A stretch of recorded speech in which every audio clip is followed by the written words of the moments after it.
Hi, beautiful souls. I thought I'd share something a little different today. Um, Quite a few years ago now, I I kept on having these series of dreams. Um, when I was first diagnosed with cancer in 2016, all around that time, I was having a lot of dreams, a lot of interactions with galactic family and my higher aspects. I didn't really know what, who, and what, and everything else was happening at the time. I didn't really understand.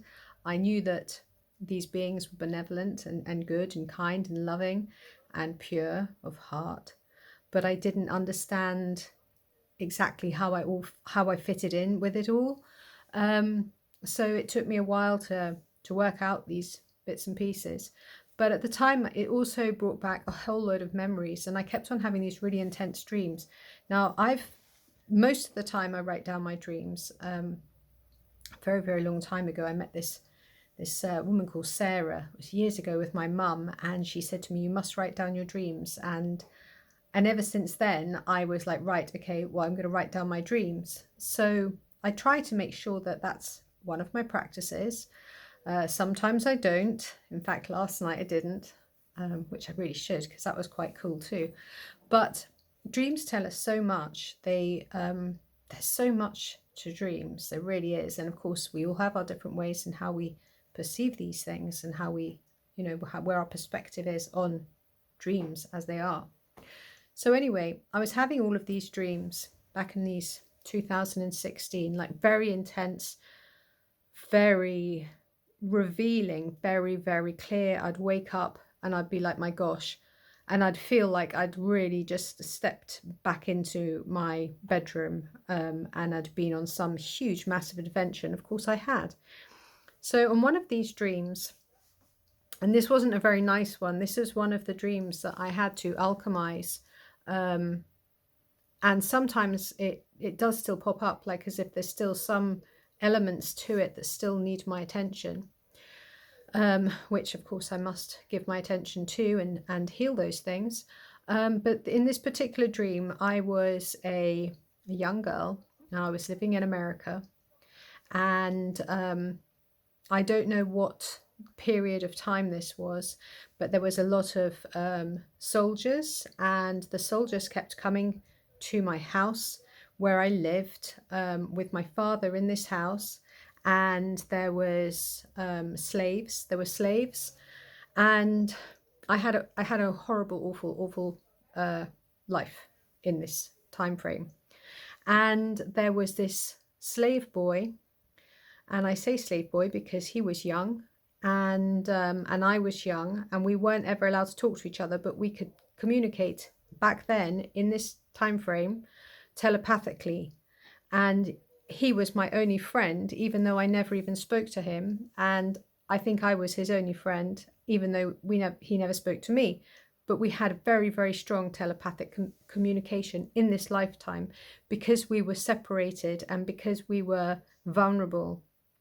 And so he would get beatings and that sort of thing. It was a very traumatic time frame and dream. Now, of course, something like that really sticks in your mind, and it's very vivid about how people look in that time.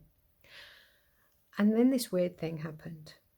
So I think it was probably about a couple of weeks. I mean, I really can't remember actually now because it's such a long time ago. But it is written down somewhere. I was going off to Sandwich Bay to walk my little dog, Boo Boo. And it was very early in the morning. I like to get up very early.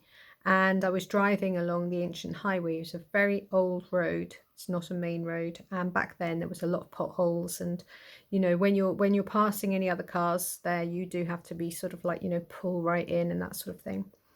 Anyway, I was driving along. There was no one really about because this was very early. And I pulled in to the side of the field because I saw a car approaching.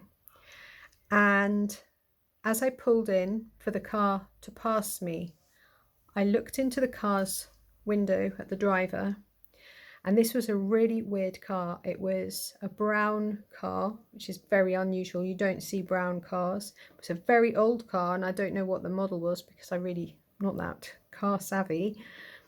And inside the car was this man. He obviously was, it was the same man. Okay, he was a man, not a boy, but he was a young man, and we would have been the same ages. And I looked at him and my mouth went, because I was just like, oh my God. And he looked at me and he went like that. We both like, and I just thought, oh my God. And I just drove, I just drove on. I didn't, because I couldn't understand it. It was like, and then afterwards I was so upset with myself. I was like, why didn't I go and find that person? What I mean, like, why didn't I just stop and speak to that person? Anyway, later on, I did go off and look for that car. I was driving around later that day, looking around for that car. I never ever saw that car again, never. And I can only think it was like, I'm not actually even sure. I'm not actually even sure really how that happened, but I know it happened. And there's lots of things like that keep happening more and more and more. You know, I mean, hey, I've had galactic family come and visit me, and it's happened. It's happened really, really clearly, as if the person, I say the person, well, they are kind of like people, but they're not people, are actually there. It's like, you know, the physicality is there. They manifest in physical. And it happens. I don't know how it happens. There's lots of things I don't know how it happens. I just know it does happen. And this has been like part of my reality for years now. I've always been able to see through the veils since I was born. I've always been able to do that, but it's sort of like become on a different level since 2016. In and out, in and out, in and out, all of these different galactic beings. Some beings I've had to turn away because, you know, if something isn't of your liking, you don't have to interact. And there was one time when, you know, I had some beings come in and I just thought, no, I'm not liking you. And I told them to go away. And I said it 3 times. I don't know why I said it 3 times, but I did. And they did. They went. And yeah, it's just been a very interesting journey since there. And the more explorations, galactic explorations, it's just, I'm learning so much. I'm learning all the time, every single day, and it's exciting. It's just, it makes you realize just how what a blessing it is to be in a human body right now, to be in a human body in physical form. We're so blessed. We really are blessed. But also it makes you realize just how vast we really are. Like, you know, this is just one element of me. This is just one aspect. This is my human aspect at this now. But I'm vast, I'm massive, and so is everybody else. Like, you know, we're multidimensional beings of light. Wow, exciting, exciting. And the possibilities and everything is just vast. And just, there is no beginning and there's no end. It's just amazing. So that's what I wanted to share today. I couldn't do my video this morning. It's so dark now in the mornings. I can't really do them because it's just dark. And I have tried, and then I looked at the video and it's like, I can't see anything. So I thought I drew this, and I feel that this is an appropriate creative expression to go with my video today. I don't know if you can see, there we are. And I shall be light coding that as well. So I wish you all a beautiful day, and I send you lots of love, and be open to galactic possibilities and travelings, because it will open you up to so much more, and you will learn so much more, and you'll be able to heal so much more, and just life will be just so different, much lighter, much lighter. Joy to you all. Peace.